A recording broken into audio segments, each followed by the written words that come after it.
ভাই বন্ধুরা সব কেমন আছো? আজকে একটা গল্প শোনাবো দুটো মেয়ের। তাদের কি গল্প হচ্ছে আর সত্যিকারই ভালোবাসা কাকে বলে। দুটো মেয়ে গল্প করছে। আচ্ছা বল দেখি, তোর স্বামী তোকে কতটুকু ভালোবাসে? সে মেয়েটা বলছে যে আমার স্বামী আমাকে অনেক ভালোবাসে। আমি কি করব না করব ও কোনো কথাই বলে না। আমাকে কোনো দিন বারণ করবে না আমি যদি কোনো কাজ করি। আমি নিজ ইচ্ছাতে, নিজ স্বাধীন, আমি যেখানে মন সেখানে যাই। ইচ্ছে হলে বাপের বাড়ি যাই, ইচ্ছে হলে ভাইয়ের বাড়ি যাই। কোনো দিন আমাকে কোনো কথা বলে না। আমি যে ফোনে কথা বলি এখানে ওখানে, কোনো দিন আমাকে বারণও করে না, জিজ্ঞাসাও করে না যে তুমি কার সাথে কথা বলছো, কোথায় গিয়েছিলে, কার সাথে গিয়েছিলে, কোনো কথাই জিজ্ঞাসা করে না। আমার স্বামী খুব ভালো। তখন সে মেয়েটা তার বান্ধবীকে বলছে, আচ্ছা এবার বলতো তোর স্বামী তোকে কতটুকু ভালোবাসে? সে বলছে যে আর বলিস না, আমার স্বামী একদম খ্যাটখেটে মেজাজ। আমি নিজ ইচ্ছাতে কিছু করতে পারি না।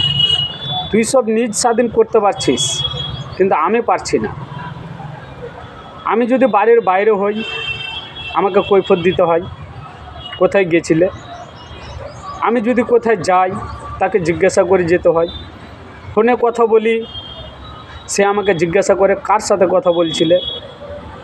তো কী বলবো, আমাকে সবসময় তার সাথে ভয় করেই থাকতে হয় এবং চলতে হয়।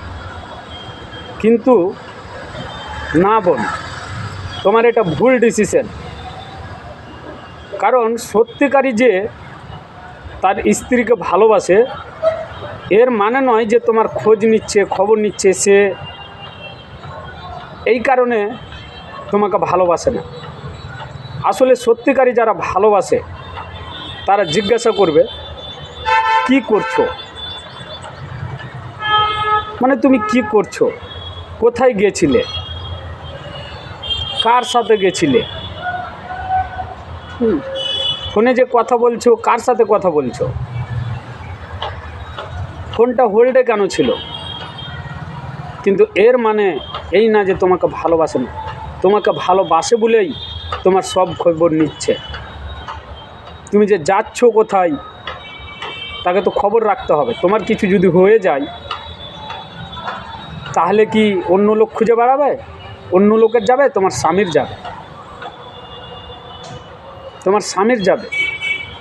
কিন্তু কিছু কিছু মেয়ে আছে, স্বামী যদি খোঁজ নেয়, খবর নেয়, তাকে জিজ্ঞাসা করে কার সাথে কথা বলছো, ফোনটা হোল্ডে কেন ছিল, তার ভিতরে একটা সন্দেহ হয়ে যায় কি যে আমার স্বামী আমাকে ভালোবাসে না, তাই আমি আমার নিজ স্বাধীনভাবে চলতে পারছি না, আমার সব খবর রাখছে। কিন্তু আসলে তোমাকে ভালোবাসে বলেই, তোমাকে ভালোবাসে তাই তোমার সব খবর রাখছে। তো বোন একবার ভেবে দেখো, যে মেয়েটা বলল তোমাকে যে আমার স্বামী আমাকে কোনো কথাই বলবে না, কোনো খবর নেবে না, আমি কোথায় যাচ্ছি, কোথা থেকে আসছি, কার সাথে কথা বলছি, কখন গেছিলাম, এর মানে ওই মেয়ের প্রতি সেই ছেলের সিকি পরমাণু মায়া নেই। তুই মরে যাগা, না তো চলে যাগা, না তো যা ইচ্ছা তাই কর, তাতে আমার কিচ্ছু যায় আসে না। এর মানে বোঝা যাচ্ছে আসলে সেই ছেলেটার, সেই মেয়েটার ওপরে কোনো মায়াই নেই। ধন্যবাদ। যদি কথাগুলো বুঝতে পারেন তাহলে একটু বলবেন, ভালো লাগলে কমেন্টে লিখে জানাবেন।